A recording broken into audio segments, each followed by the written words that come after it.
Terminate one Sentinel, terminate 1,000. It makes no difference. Our numbers are too great. Eventually, mutants, we will overwhelm you. I'm Eddy Webb. And I'm Chris Spivey. And today we're going to talk about UNCANNY X-Men issue 142 here on Speechless.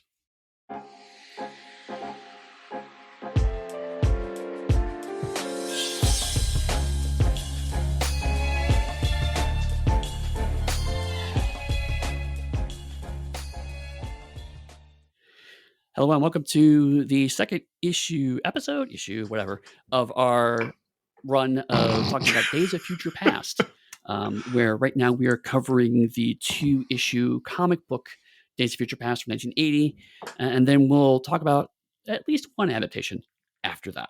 But right now we are in part 2. You could say that we're 2/3 of the way through our epic discussion about this comic run. Yes. Well, yes. How's that? So we'll talk about two episodes of this comic run, and then one episode about other stuff that we'll inevitably talk about the comic run as well. So look at that. I am the great mediator, the finder of the odd phrase to link it all together. I am the wordsmith, exterminator. I could go on for like another 10 minutes just doing that, but I'll stop. The wordsmith exterminator? You murder people who make words? Yes. God, there's so many jokes I can make now, but I will choose not to. Barely. There's a Noah Webster joke in there somewhere, I'm sure, but because fuck Noah Webster. Are we going to talk about the Dewey Decimal System next? Oh God, yes. We have beef with people who are long dead. That's the best kind of people to have beef with. So, in short, we've gone from geeking about comics now to a writing session of geeking out. God, yeah. When did we get so old? Hemingway. Oh man. What is your beef with the old man in the sea? I don't have a beef with. I don't have a beef with the old man in the sea specifically. I have a beef with Hemingway because he's a stunt writer. He just does shit. And it's like, oh, it's so amazing. You wrote a whole story with attribution. And it's like, okay, cool. But how does that progress the craft forward? You're basically a drunkard who is managing to leverage your drinking habit into a successful literary career. Whatever. That is called brilliance, my friend, is what that's called. I, on the other hand, have never been a fan of Faulkner. I don't know why. I've just never liked Faulkner's work. But Hemingway, yes. It could be because I am a lover of booze that I have an admiration for Hemingway's ability to turn that into a successful writing career. So Hemingway and Ian Fleming are like your peak idols there. Well, there's a lot to be said for it. Come on, Ian Fleming, I get to write. I'm writing these stories because I want to write about this, but I want people to pay for me to travel to foreign locations. And I travel right as I do it. Fucking a yes. I would have more moderation than Fleming did, though, I think. All you're just telling me is that Ian Fleming was the first influencer. Not the first one, but he was an important one. I'm just saying, man. Anyway, I think we've covered all the backgrounds stuff on these 2 issues. No. We're not here to talk about comics anymore. We're here to talk about books and brews, my friend. That's our new podcast. We riff on dead writers. That's all we do. To be fair, we will talk a lot about Ian Fleming in coming weeks, so I don't think we need to necessarily recover that right now. All right, I'll acquiesce. Okay, so issue 142, once again, written by Chris Claremont and John Byrne, who are sharing the plotting duties, penciled by John Byrne, inked by Terry Austin, and once again, Glennis Wynn is colorist, Tom Orzechowski is the letterer, Louis Jones is the editor, Jim Shooter is the editor-in-chief. And the cover is a Sentinel murdering Wolverine while holding Storm, with the top title box that says, "This issue, everybody dies." And that's kind of true, sort of, in a way. Well, the cover gives you a chance to actually show you how scary and frightening the Sentinels can be and really are, Right. given that they were built specifically to kill mutants. And part of it is, I'm not sure if they're here, but they eventually acquire the ability to sort of evolve as they're fighting mutants to their mutant abilities. I don't think it's here I yet. do think it's I think they have to build yeah. them I think specifically. right. Um, I think you bring up a good point though, is because prior to this, the Sentinels were a threat, but they weren't really, I think, scary until Days of Future Past. Because Days of Future Past, basically, you mentioned last week that it was kind of Day of the Daleks, and it's kind of it is the what would happen if the Daleks, or in this case, Sentinels, won, um, and they had control over everything. So I think it helps to make them particularly scary because there's now a scenario where the Sentinels do just control everything. And also, the stakes in the 2013 frame of this comic do also really help sell just how terrifying Sentinels are, which helps up the stakes for the 1980 spur of the comic because they're going to be dealing with Sentinels. And so it's like, oh, well, but it even if we have prevented this dark future, there's still a chance Sentinels might get this scary. So we have to always be on our guard, which means that overall Sentinels have now gained a level of power and concern that they didn't really have before. I don't think. Because didn't the Sentinels show up even in the Silver Age? I want to say like around, was it X-Men 15 was the issue? Is that where the Sentinels showed up? I don't remember off the top of my head. That's me pulling Maybe deep from memory banks. Maybe it's 20. right, but I mean, I'm this not going to is Google because I don't do that. right. But to be fair, these are also the robots that Scott Summers tricked into flying into the sun, so they're not exactly scary at this point. Oh, that's how you beat robots, so Eddie. You out logic them. Unless Yeah, you're a exactly. politician and then you give them a vague order and instruction that they can then out logic you with. This is why politicians. This is why science and politics should be separate. So what I didn't ask you Uh, last time, out of our team of X-Men that we see in the little on the cover, because this is like a 50-cent issue, who is your favorite and why? oh, that little corner box. Yep, there's 6 of them. Who's your favorite and why? Honestly, I have always been pretty partial to Nightcrawler, right? Um, I dig the fact that he's clearly always struggling with how people perceived him, but he also is trying very hard to just live his best life. And he has this aura of this is just who I am, deal with it, that I've always thought was very cool. Even though we know from reading his work, his thought balloons, that it does still bother him, and I've always found that it's not a I won't say it's complicated, but that level of confidence masking insecurity, I've always found that particularly appealing in the character. Nice. How about you? Much like you, Nightcrawler. I like Nightcrawler for the similar reasons as you, but I like the fact that like when he displays all that confidence and everything else, there's a nonchalantness to it. Very much the old school Errol Flynn swashbuckling style associated with him. And that's something Right. that really appeals to me. He is one of the few characters who can rescue a woman and steal a kiss from her and then not feel like sexual assault. Yes. He and well, Longshot wouldn't do that. Longshot could do that. And I used to Right. like Longshot quite a bit. My Right. my entire power is like luck probability. These things just kind of work out for me. That's it. And another character about Eddie, by the way, that has hollow bones. That's going to become the theme of the podcast for the X-Men X-Men colon, why do they all have hollow bones? because another long shot thing is his hollow bones allowed him not to glide but to jump really high and things like that. It's extra acrobatic. Ridiculous. Ridiculous, this comic. I love it. This is my deep bench of knowledge. This is what I've wasted brain cells on. Right. Uh, page one, we have a full page splash.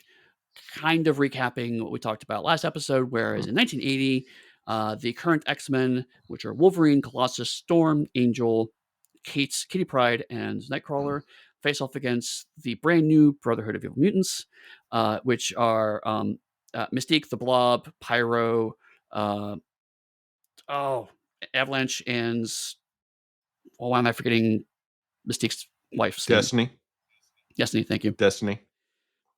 Or if you want her real name, Irina Adler. I don't.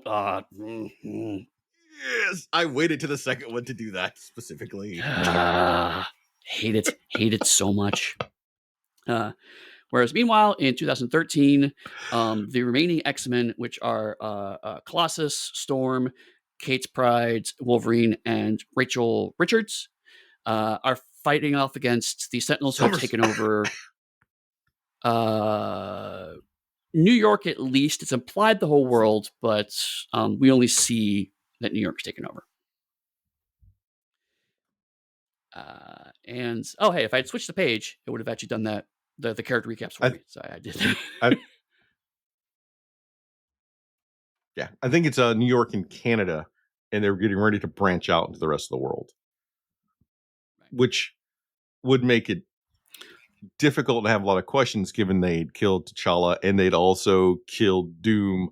It seems like those countries would have potentially retaliated and there would be a larger war transpiring. Right. T'Challa because he would felt important to defend those countries, and Doom because he was mad because no, that was my job to take those countries. How dare you? And if you kill Doom, that means the Doombot that Doom has impersonating him is who you actually killed, and Doom is going to be upset and then attack your country.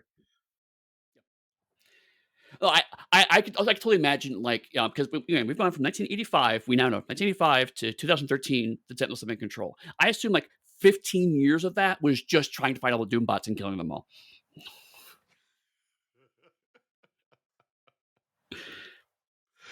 Oh god, through sheer numbers, anyway, the Sentinels won. The two teams face off, and of course, as a result of that, they have to kind of talk to each other for a bit in fantastic tradition. And Mystique finally actually gets around to the reason why this is happening. And again, in great Claremontian Byrne style, there's some interesting points here because the main reason she wants to do this is that Senator Kelly is spreading specifically anti-mutant bigotry. Yeah, basically is that he's painting all mutants as a menace, and her plan is if we kill him, we will terrify people into stopping to spread this paranoia. Which, on the one hand, it's funny, 15 years ago or 20 years ago, one of the times I read this, I was like, that seems like a bad plan. But nowadays, it's maybe key assassinations may help change things, right? I could see a certain appeal to that kind of approach, even if this plan was the worst possible way to go about doing that. And see, I still can't. That's what a terrorist would do because it's such short-term thinking. Because just because you've done this to this one person, whatever thing they've started, there are potentially people behind them that are smarter that will now use this thing they've done in the system they've broken for other things. Right. So it's the system itself that needs to be changed. That person needs to be imprisoned or go the fuck away. But it's that whole thing. But the other thing I like about that's a larger discussion. No, totally. But I do like the fact that it's not a universal thing because Mystique's this is why I'm doing it. Pyro seems to be backing her up, and the Blob, she's nah, I'm just here because I like breaking shit. And I really appreciate that. He's just no. I mean, yes, but no. And I dig it. So the Blob here is effective in this comic. Generally, when I've seen the Blob before, the Blob has not been a very effective villain. Much like Toad, the Blob isn't effective. It would have only been better if they had brought Toad back. but and there's a point where Toad also becomes effective. It's this super weird arc in the '90s, but it does happen. Um, but like this is the Blob I like. This is the Blob I remember reading as a kid. I like this Blob because he's not in this for idealism. He's just a nihilist, right? He's like, I'm a big guy. You can't hurt me. I'm gonna do what I want, and if you don't like that, that's not my problem. He's just a bully. He's 100% a bully, and he has not tricked himself into thinking there's a good reason for being a bully. No, I'm just an asshole. I'm cool with that. He's very confident in his self identity, and it's like I kind of dig a bit like Apocalypse, not Apocalypse. Who's Charles Xavier's brother? I forget his name. Juggernaut. Juggernaut. Yes, Juggernaut is great because like half of the Juggernaut fights are Juggernaut's just doing his own thing, and some superhero walks up, assume he's doing something, and gets in his face. He's like, "Man, I'm just trying to have my life. But if you want to start this fight, I'm gonna finish it." Are you talking about my favorite one? Was that like the Marvel team up with Spider-Man, the X-Men? It was like 150 Juggernauts in a bar drinking, and I think it might have been Dazzler or Yes, someone who starts shit with him, and it sprawls out into a whole thing. yes. There's another one where he's like he's literally buying a hot dog and someone bumps into him, so he gets pissy about it, and then that starts a fight, and then he just starts rampaging because he was just trying to buy a hot dog and someone bumped into him.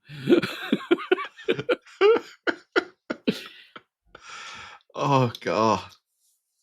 But But like Juggernaut's an X-Men now, right? Because whatever. But this is what I like about. Claremont's an easy point to, but I mean, really, I talk about X-Men in general is when sides don't have are a monolith.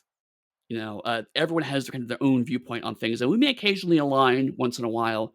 Um, and honestly, like even Mystique's reasoning is suspect in this because she very carefully infiltrated the Pentagon for what appear to be very specific reasons, and then weirdly seems to be throwing it all away by this extremely aggressive, very visible attack on the Senate. So it's like, is there another layer that she's playing in this ring? So like, you can't even necessarily take her argument at face value, but her argument is not just we're doing this because we're evil, even though it's literally in the name of our group. We're doing this because we have reasons. We're terrorists with an ideology. But then again, Blob's like, no, seriously, I'm just here because I'm evil. Is she throwing her Raven Darkholme identity away because she's not showing up as Raven Darkholme? She showed up as Mystique, and everyone who's seen her attack, she's been Mystique, the blue, red-headed woman with her group of people. I mean, I'm not saying she's throwing it away. I'm saying is like it doesn't. It's unclear how the quiet infiltration of the Pentagon connects to this assassination attempt. If her stated goal is to get rid of Kelly because he's a bigot. And it's like, no, that seems like that's a cover for her actual plan, which at this point in time we don't know what that actually is. I guess for me in my head, I'd already retro candidate that Mystique has probably infiltrated multiple intelligence organizations all throughout the globe in different identities, just to give her access to the sheer amount of intel. I mean, hilariously, later, a version of this team actually becomes a government team. So they become X Factor, don't they? No, X Factor. Yeah, at one point they become X Factor. Yeah, isn't because they're all chipped with like a brain explosive or something if they don't do what Forge says, I think. Right. It's totally not because the Suicide Squad was popular at DC or not. No. That's why we get the Thunderbolts. Right, which is the actual Suicide Squad ripoff that did do well. But for worse, the literally was the evil mutants realized their branding was bad and decided to go to the U.S. government and get a job. Because that's right. That's all Val Cooper too. Oh my god, so much X-Men knowledge. Because Val Cooper's their lead at that point in time, and they literally cut a deal. It's like, listen, okay, we'll stop being evil mutants. And she's like, "Fine, you can work for us, but you have to have these chips." So the deal was they cut a deal to reduce their jail time. I think part of That's it the whole is reason why that group came about. I think part of it is that the X-Men create such incredible characters, both villains and heroes, that they want to be able to continue to play with those characters in different ways. Which is Right, why, like, your villains suddenly join the X-Men, or even your X-Men like Colossus goes and joins Magneto and becomes an acolyte of Magneto for some reason. And that right, sort of constantly shifting of lines. It's a very interesting dynamic. right. Speaking of dynamics, the next page is a bit of fighting. Nightcrawler shows what an amazing fighter he is. And the reason why I love Nightcrawler actually is because his fight scenes are always so dynamic to look at. He's always doing something interesting when he fights, which is very cool, great for comic book character. Um, Colossus wonders if he can And, melt. and I was questioning here, why would you bring Destiny to your fight? And then they showed me the next box where she tells Avalanche where to punch. I was like, all right, that is why you brought Destiny to your fight. Right, she's Because otherwise, I was the having a also the similar thing tactician. with Angel. It's like, why would you bring Angel to your fight? Why would you bring Destiny to a fight? Ah, Destiny has a reason. Right, and Angel can pay for damages afterward. So there you go. Um, but Wolverine goes to kill Pyro, and Storm stops him by creating a whirlwind. And we don't know yet why she does that. Because meanwhile, Angel is also in this fight, apparently.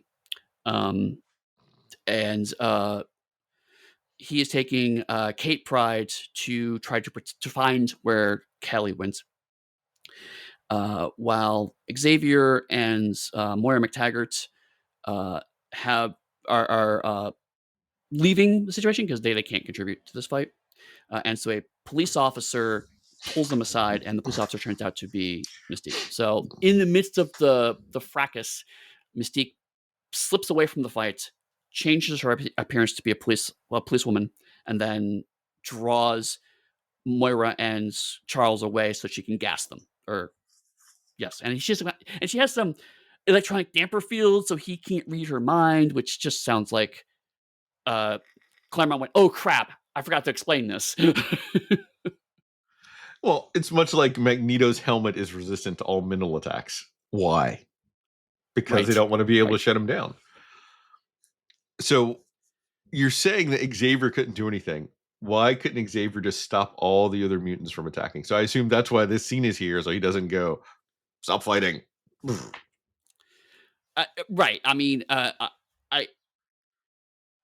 actually let me read it real quick. It's like, yeah, scrambling for their lives are the X Men's founder and mentor, Charles Xavier. One way you could read it is that he's actually letting Moira take him away to as a way to get Moira out of the fight because she is at this point in time just a human. Um, That's but right. At yeah, this no, point in time. right, yes. Spoilers. She's not always just a human. Um, Oof. uh, but really, it's to get Xavier, and it's a bit of one of the downsides of these comics, and specifically this comic, is that there's a bit of characters being a bit dumb for plot reasons, and this is one of them. This whole kind of scene it's an interesting fight, but there's a lot of people. Why is this character doing this? Why is this character doing that? Some of it gets explained. This one I don't think gets explained very well. It's just why is Xavier not just mentally shutting this whole thing down? Although actually, I take it back. Is it he may not be known that he's a mutant yet, now that I think about that. It may still be a secret that he's a mutant. Because he's just the Oh, that's headmaster of the right. school at this point, I think. So actually, that may be the reason. One downside of reading these out of continuity, sometimes you forget those details. But anyway, I talk with nerve gas. There's a chat. Destiny explains that there's something about the fight that she can't see. Uh, um, and uh, I'll talk about it here. It's actually explained a bit later, but it's kind of buried in the dialogue a bit. Is that she can more or less see time streams, and because there is someone here from a different time, that time disparity is what's interfering with her ability to predict large scale outcomes of this conflict. She can see small scale things, but because Kate Pride is in Kitty Pryde's body, that temporal displacement is interfering with her ability to perceive time streams. So it's an interesting way of explaining that. It's not a well that Claremont can go to all the time, but in this particular story, it's a cool way of saying, oh, this is why the precog, this is why the person who could see the future couldn't see the future. Yeah. Okay. And then the rest of that page is just recapping what happened last issue, so we don't need to kind of go through that. Because this could have been someone's first comic. Right. Someone could have came in at World War II and say, what the crap is going on here? So let's kind of recap that. The one thing I did like about the recap, though, is this is the first time we see a Sentinel and a human actually side by side. Most of the time, there's lots of dramatic zooming, so it's a little unclear how big Sentinels are. And so we see a Sentinel towering over Cape Pride, and the Sentinel is literally twice as tall as she is. To give you a sense of scale of the Sentinels we hadn't really seen prior to this. Again, that kind of quiet world building, even in the recap. So with that, we kind of segue into the far future year of 2013, where the 4 remaining living X-Men are trying to infiltrate the Baxter building where the Sentinels are based. And they're carrying the unconscious Kate Pride with them because they don't know when she's going to come back. And so is it? I think it's stated later that Kitty is inside of Kate, which then makes it interesting. Why doesn't Kate's body allow Kitty to interact in this future time? I don't know. That's the point. Yeah, I mean, it's like, do they swap minds, or is it just Kate overriding Kitty? Because a spoiler from the end is when Kitty comes back, there's a mention that she kisses her on the foreheads as they're passing each other. So it's not overwritten. She's thrown into Kate's body. Right. But also, Kitty mentions that she has no memory since the danger room of the events. So, again, did they drug her? Kind of unclear. Did they like drug Kate's body so that Kitty wouldn't wake up to see the future? That would be that weird. is what I'm thinking about now. That'd be super we're weird. Going through it. And if Kate had been killed, does that mean Kitty died in her body and Kate would stay in Kitty's body?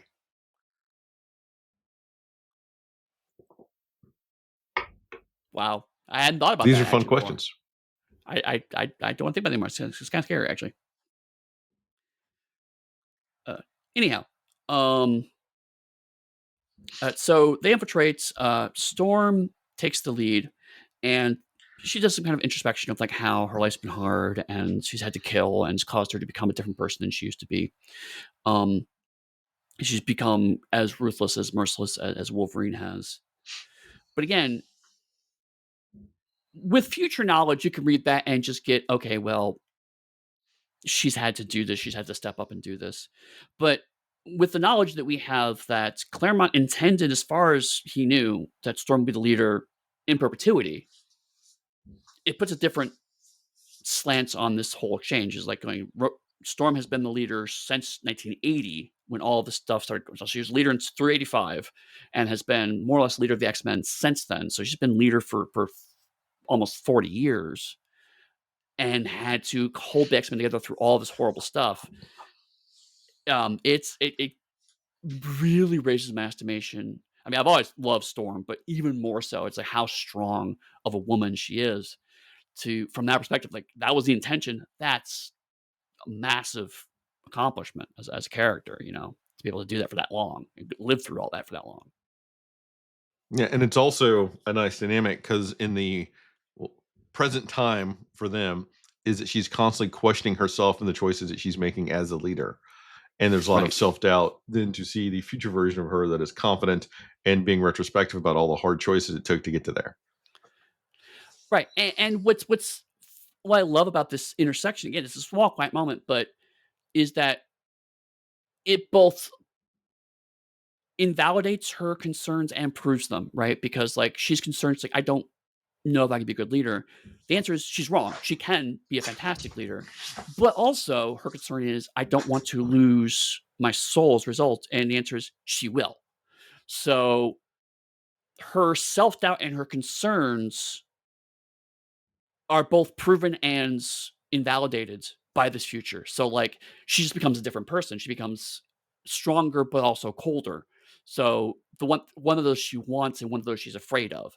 So it's a great way to like Storm becomes more complex. Even the modern day Storm becomes more complex as a result. But also it doesn't invalidate her fears or concerns because again, this is one possible timeline where she might be proven right that she may actually become. And even says she's so numb she can't even hate. She's just tired. So like she can't even hate herself for being this cold. She's just exhausted. And first of all, mood, right? But also, um, it does when you go back to 1980. It's like you start to care more about her Storm's concerns. They don't just seem like I don't know if I'm good enough. It's like no, there's a genuine danger of what happens if you stay leader. Which so again a good use of this time travel to make the characters in our 1980 continuity more complicated and interesting. Yeah, very well done. So anyway, she shocks a robot. Um, they sneak in. Uh, Again, showing that John Byrne, super huge Fantastic Four fan, pulls out there is a belt buckle with an invisible light ray that you have to project at the elevator to get to the secret elevator to get to the Fantastic Four thing, which is like super deep nerd knowledge of the Fantastic Four. Too deep. I didn't even know that one. Like that was whew. Yeah, no, it's a thing like they have a little. Basically, it's like those uh old remotes that you would use for the TV. They had like the Yeah. beam. You had to like put it has to be right in front of the TV for it to activate kind of ones. It's just like that. Only it was invented in the 60s, so super futuristic and interesting. It was wild.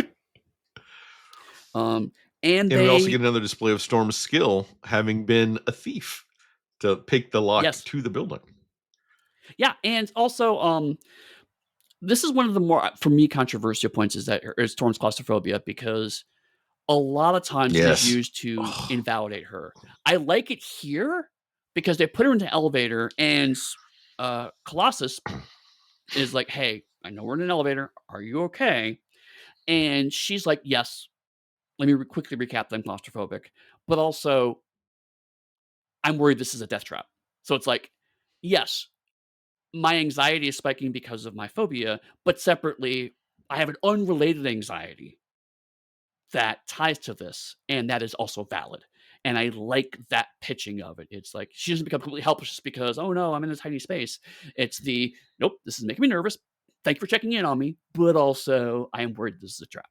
As leader, I'm thinking tactically, and I have anxiety for that as well. I like that pitching of this. I just never liked that because they haven't. I don't think any of their character had anything quite like that at the time. So it definitely stood out to me, and it's something that's always rubbed me the wrong way.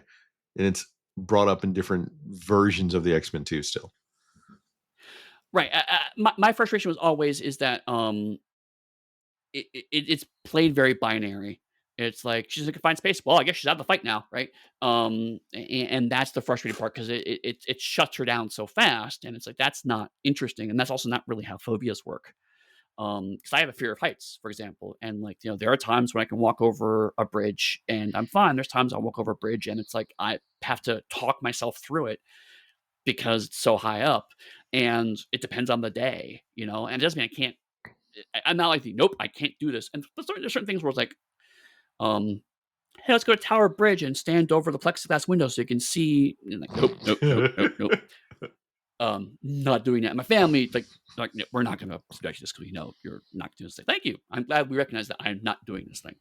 So certain things I am not going to do, and certain things that would shut me down. But you can work with your phobia, and particularly if you're in a situation where this is the thing that frustrates me is that if you're claustrophobic and you have the ability to blow shit up, your first reaction should be to get out of the thing that you're surrounding you, not to be terrified and shut down, right?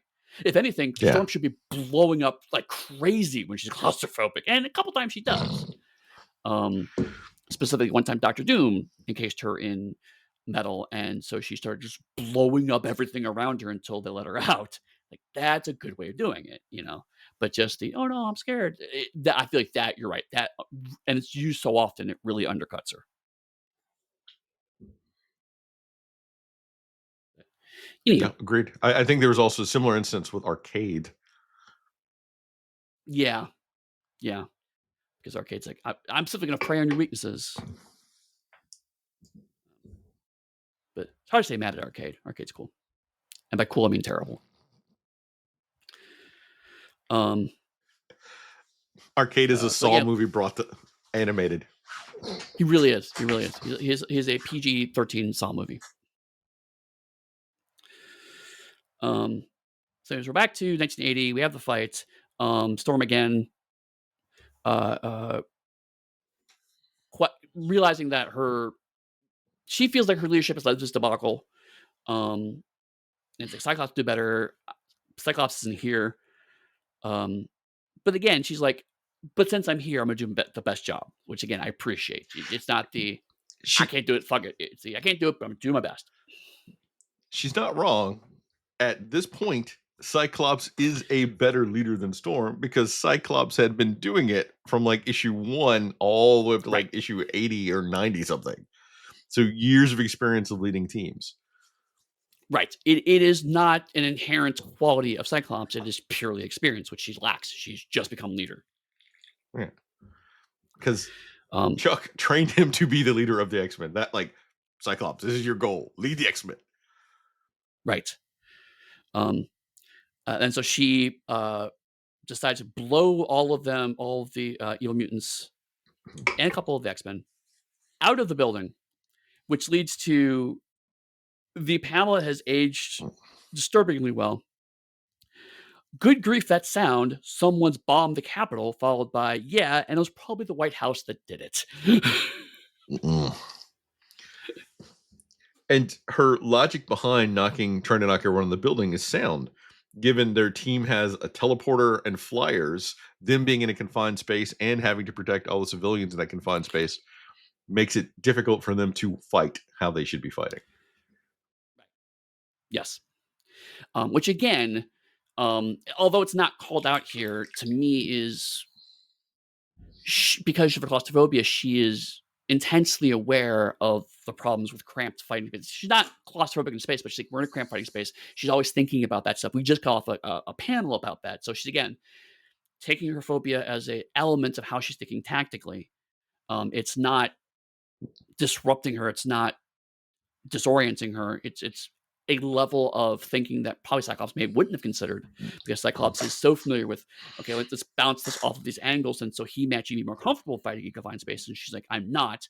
Let's move this fight out of the confined space into an area that I am more comfortable in, and using that to my tactical advantage. So again, I have always been a big fan of Aurora as actually the leader of the X-Men, and this is not invalidating it in any way in my mind. Yeah, agreed. I am a fan of both. So I like the animated Cyclops, I think, more than I like the comic Cyclops, because the comic Cyclops does some really weird stuff with genes and Oh yeah, clones and everything else. The animated Cyclops does in 97. But I like the concept of Cyclops and where Cyclops goes in the comics. For a while, where here's this weird middle between Charles and Magneto is an interesting space to play for a character. That Aurora never really gets an interesting beat like that, but she has her own journey that she goes on that's also fun to follow. And I wish more of it. I really like the bit with the Morlocks that she gets to interact with and becoming their leader, then having to balance being the Morlocks leader with being the X-Men's leader, not having power, surrounded by people with powers. And all of those are great dynamics to play with and see her character develop and grow. right.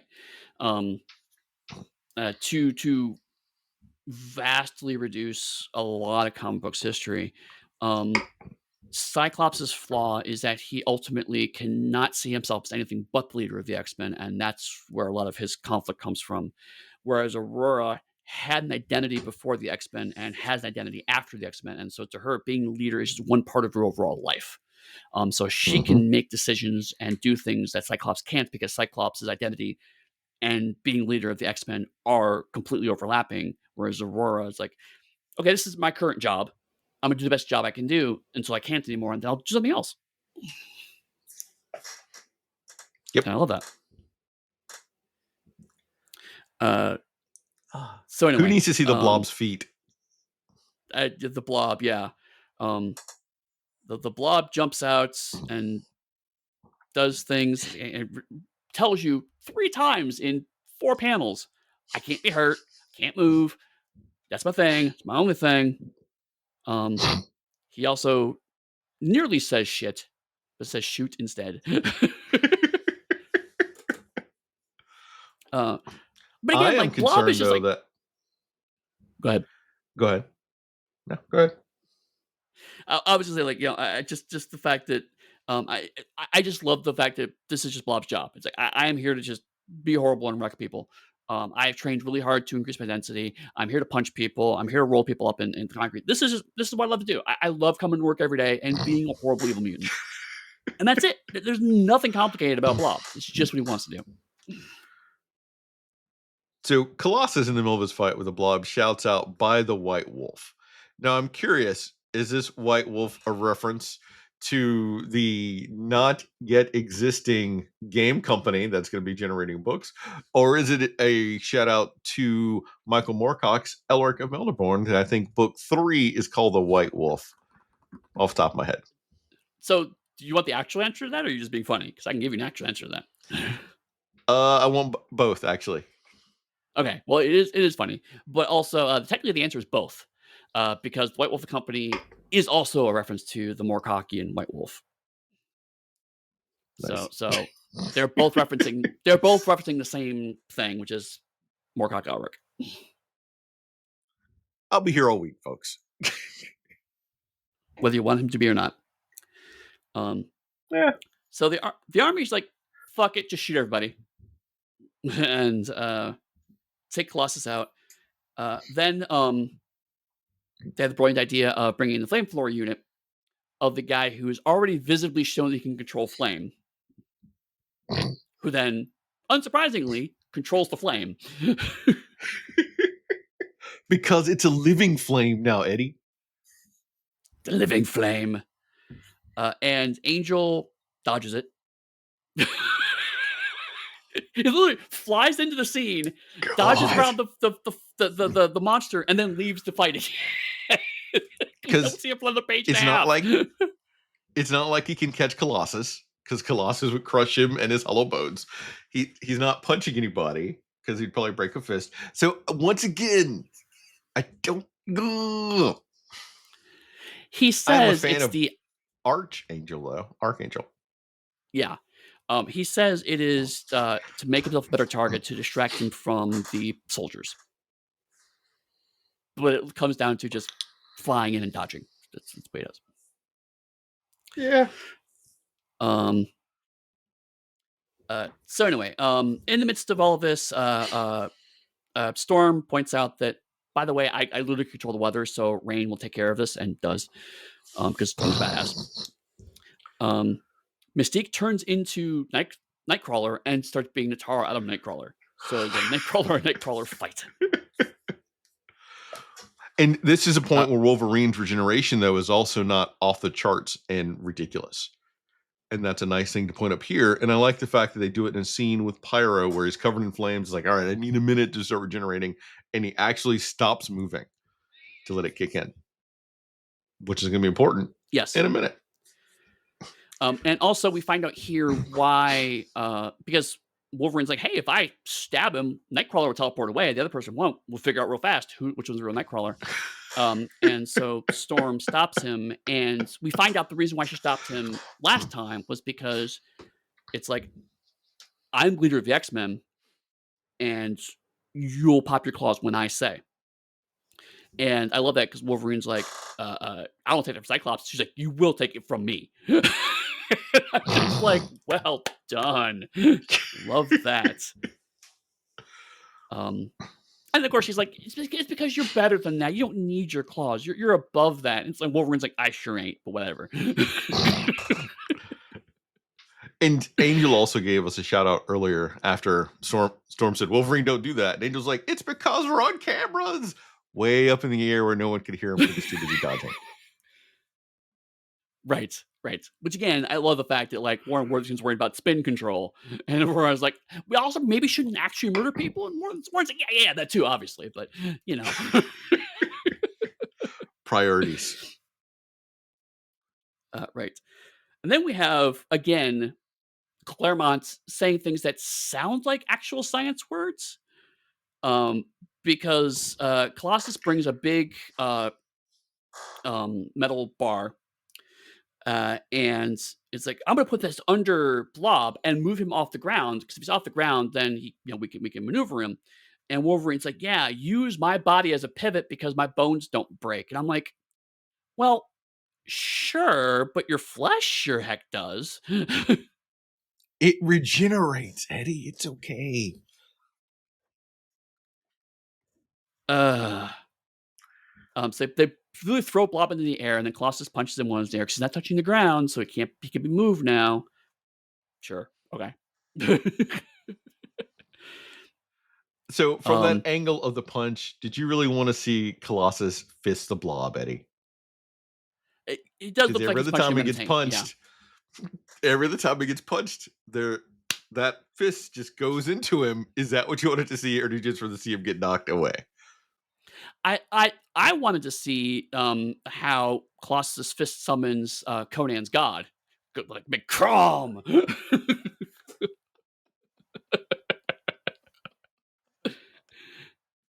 And Oh, that was good. even more hilariously, he punches Blob onto Avalanche.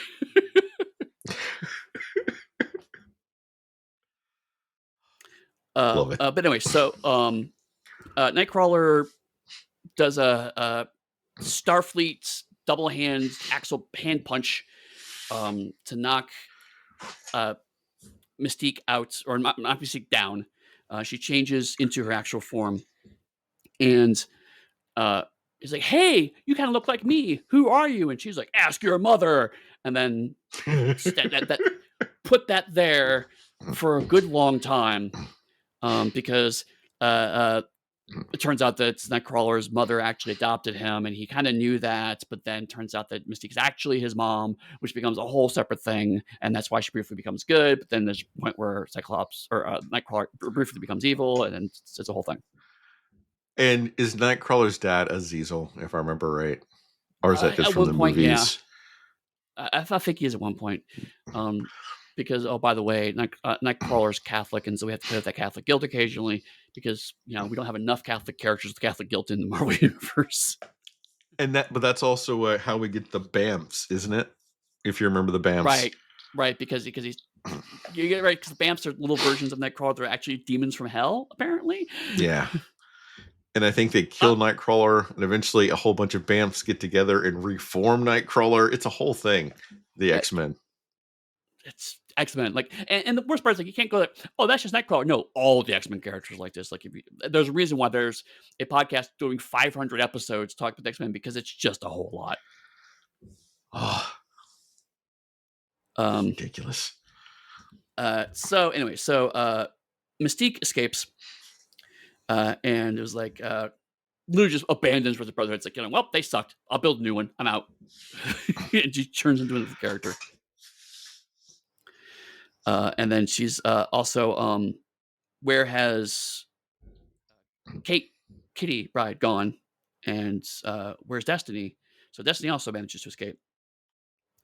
And then they're like, well, she's protecting Senator Kelly, which we saw several panels ago.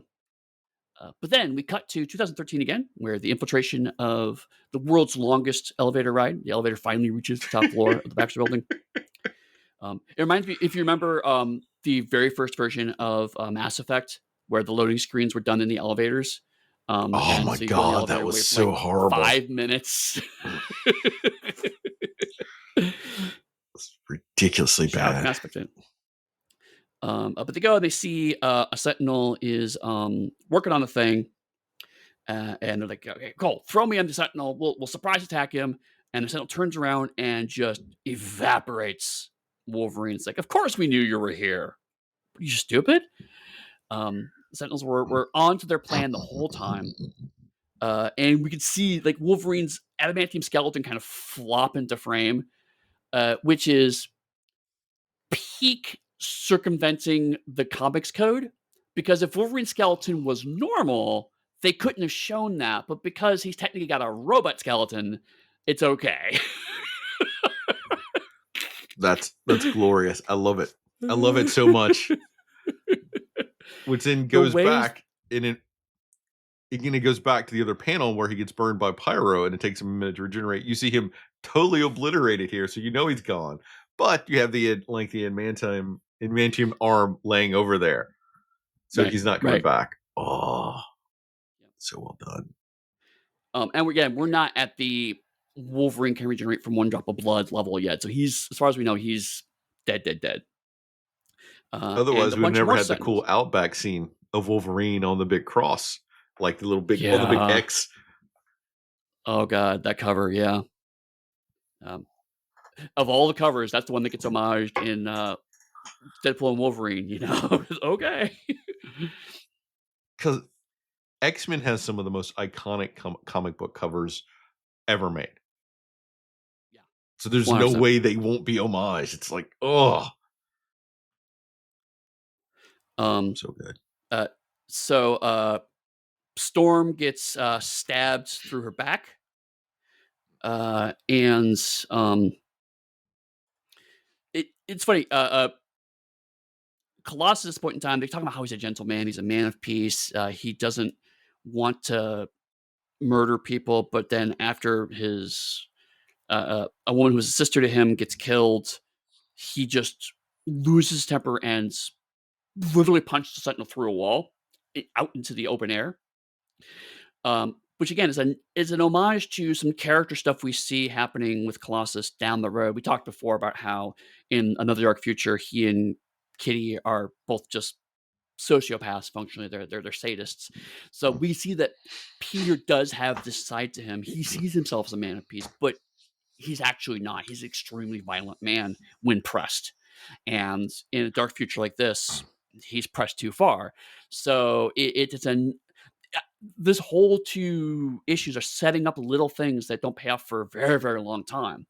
But Peter eventually does just say, fuck it, I'm out completely at one point, like 10 years later. And it all kind of starts right here, so it's really cool to see that those early things. Even 1980, they were thinking about this long game with Colossus. Is really, really cool. And they don't even give him a death scene here. It's just that Rachel says, "Oh, he's No, dead."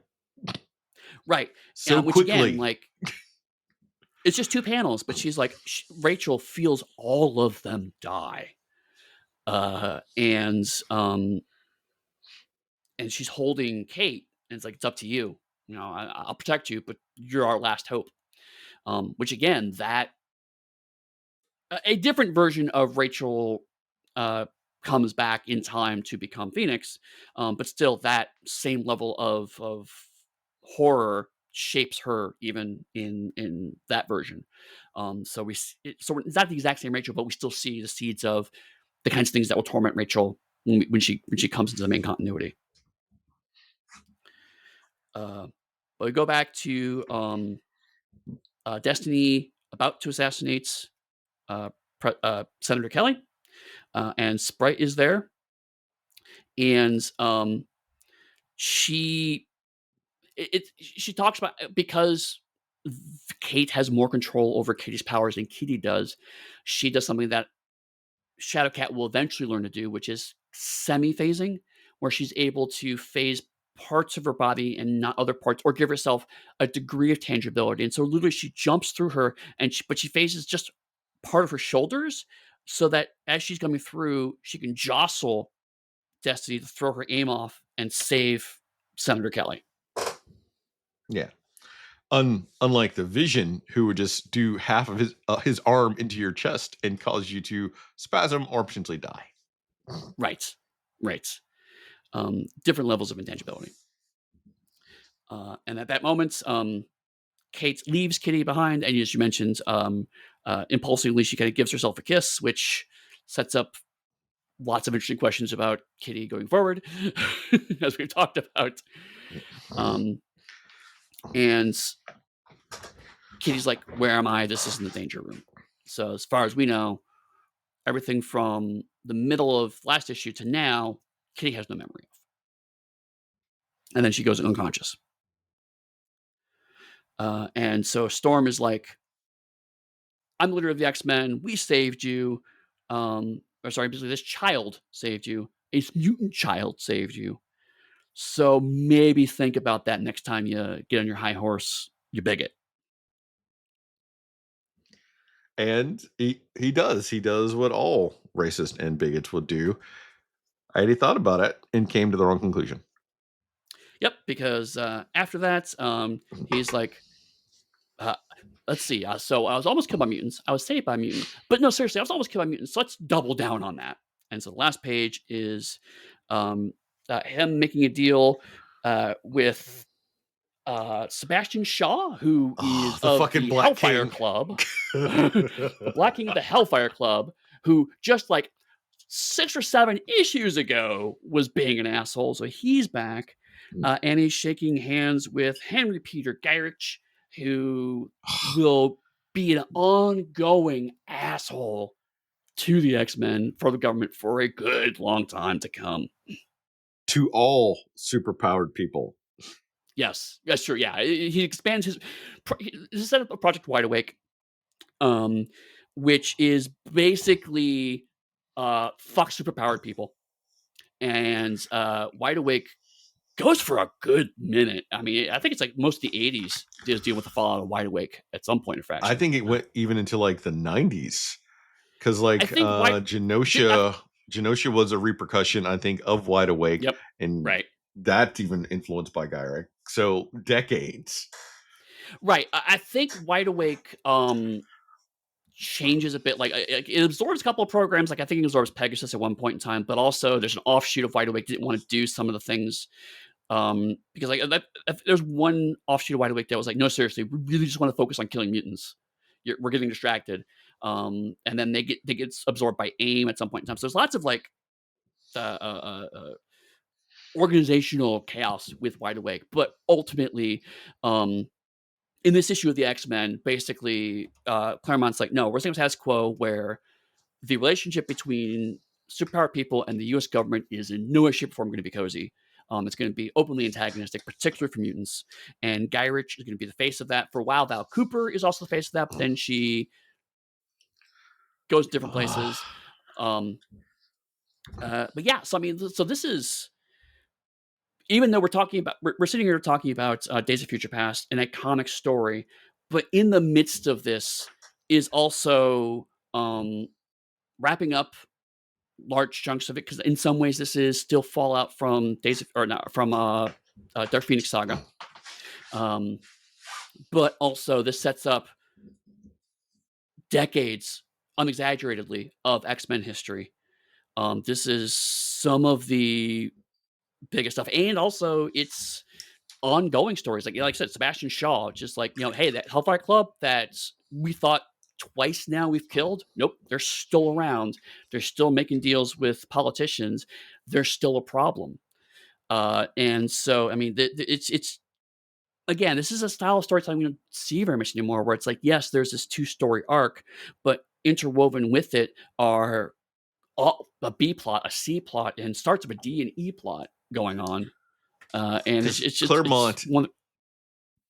Claremont excelled at the long game, like Yes, writing these epic stories, interweaving everything through them. So they're overly complicated, but yet simple if you break them down and talk about them, and compelling at the same time. That is something I've not seen a lot of. And yep, I think even Claremont later, when Claremont came back, wasn't even on the same level as it used to be. And there was like a right. moment in time where this was glorious. Yeah, and this is a lot of times when Chris and I talk about like this is our era of Marvel Comics. And I think that's a big part of it. I mean, the X-Men's the best way to look at it, but really a lot of Marvel Comics like this is that they weren't easily broken down into 5-issue arcs that you can then sell as trade paperbacks. It was just this ongoing serial that never really stopped.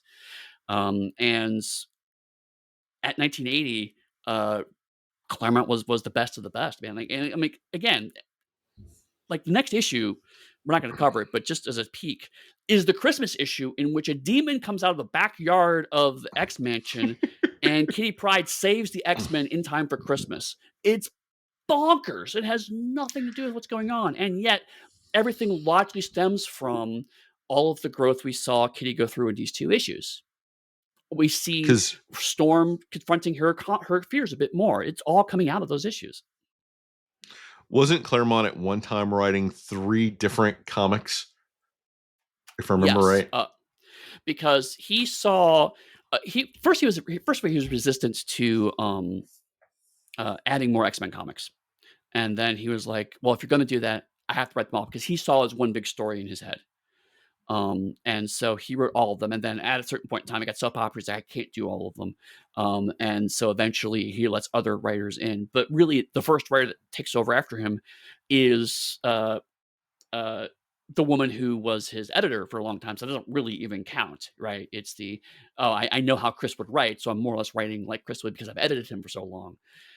So yeah, he had a lot of control over a lot of stuff because he really just saw it as one big story. And it felt like that, like there were the first crossovers as we really understand them. There were crossovers before, but they were more like this starts in one issue and goes to another comic, but they're very disconnected. The Defenders and the Avengers did a version of that, but again, even then, it was because the same writer was doing both books, and if you pick up each individual one, it was just like okay, but there were these very compartmentalized. These 2 heroes fight over a chunk of a MacGuffin for a few issues, and eventually they sort things out. Um, the consequences bleeding across storylines when they all ultimate to a story that's told across multiple storylines. X-Men really starts that, and that's primarily because Claremont's more or less doing it all himself, and then realizes I can't do this myself. Genius. Yeah, that was a comic run. Eddie, what are we going to follow up this with? Are we going to jump to the movie that came out, I think, in 2014 that has Lupin as Bishop, where Tempting, Wolverine goes back in time? Sneak, sneak. right? Because Wolverine has to be responsible for absolutely everything. No, we briefly talked about that and realized that the plot of that movie has nothing to do with this comic at all. So it's not really an adaptation; it's just sharing the title and a couple of beats. So instead, we're going to go to X-Men the Animated Series. We're going to cover season 1, episodes 11 and 12, which is also Days of Future Past, parts 1 and 2. So it's something that's closer to the comic book adaptation, but again, it's doing very different things. That'll be closer to our usual genres format. So I suppose going beat by beat through everything. We'll do a recap and then talk about various parts of those episodes. Awesome. So we will do that next week. We'll see you then.